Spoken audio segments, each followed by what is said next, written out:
I'm Hilary Diskin and I'm back for another cooking video. Today I'm going to be making cheese Bourekas for Shavuot because on Shavuot we eat dairy. And so if you want to see how I do it, stay tuned.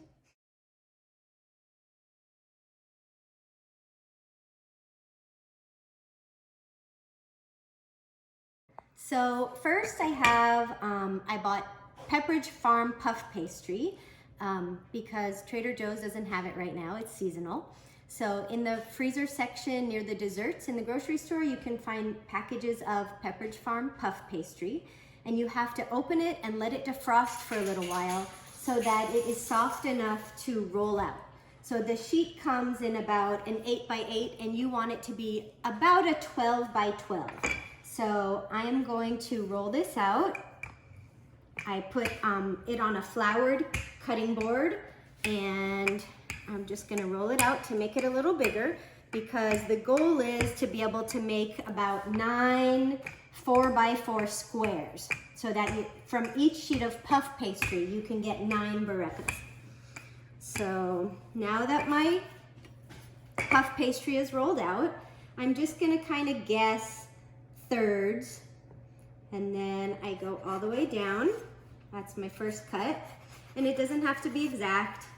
And then there, and then another one right here. So now that I have that all ready, I'm gonna make my cheese mixture. So I'm doing it a little bit different than the recipe because I want it to taste a little bit more like the Israeli version. And because of coronavirus, I am not going to international markets to try to find kashkavel cheese. So I'm going to use a combination of mozzarella and then Israeli feta that I got at Trader Joe's. Put it in my food processor. And then I am going to use some goat cheese. This combination will give more of a tangy flavor, which is a little bit closer to the Israeli version. And so it's all preference. You can simply do what the recipe says. It will still be delicious. I just like to kind of ad-lib a little bit. Okay, so now that I have all of my cheeses in the food processor, I'm gonna put 1 egg. And then I'm gonna put a half a teaspoon of garlic salt.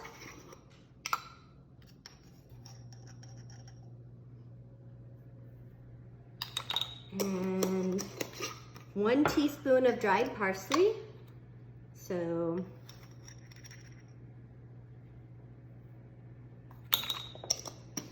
and then a few grinds of black pepper.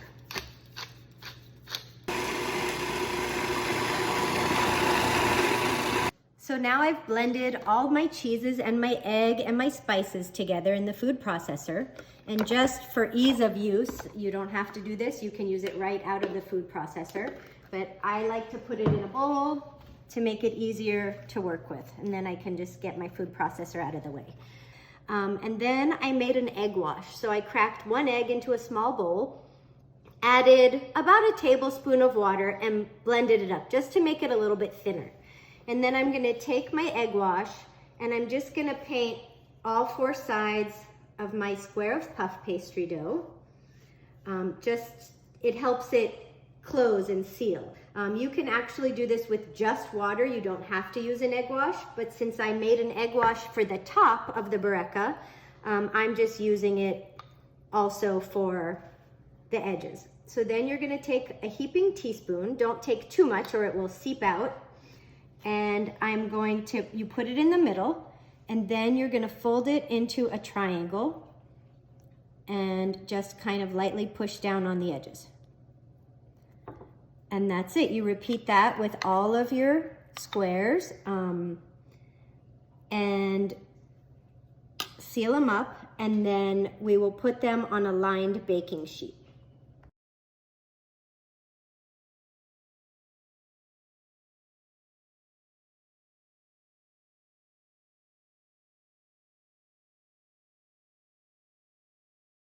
So now that I have all of my Bourekas folded, I am going to brush the tops with my egg wash. It helps them cook up nice and shiny and crisp, and it also helps hold the sesame seeds.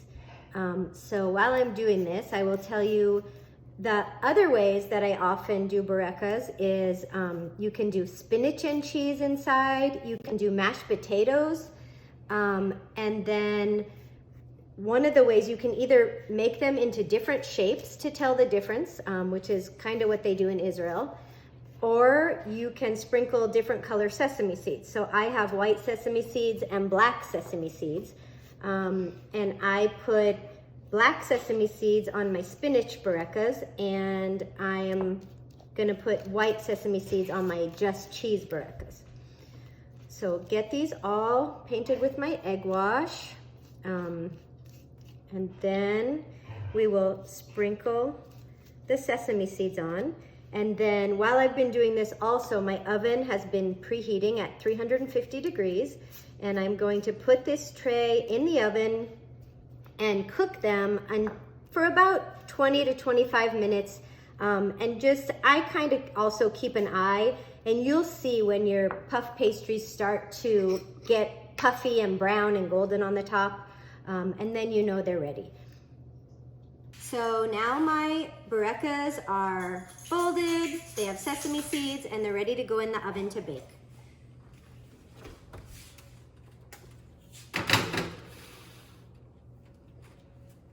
I'll set the timer for 25 minutes, and we'll see what happens when they come out. So now my Bourekas are nice and golden brown and puffy, and you can see that they look absolutely delicious. It's a recipe that when you think about it, it seems really hard, but it's actually so simple and so good. And you can serve these with an Israeli salad and some hard-boiled eggs and hummus, and it can be a nice brunch or a light dinner. So give it a try, it's really good.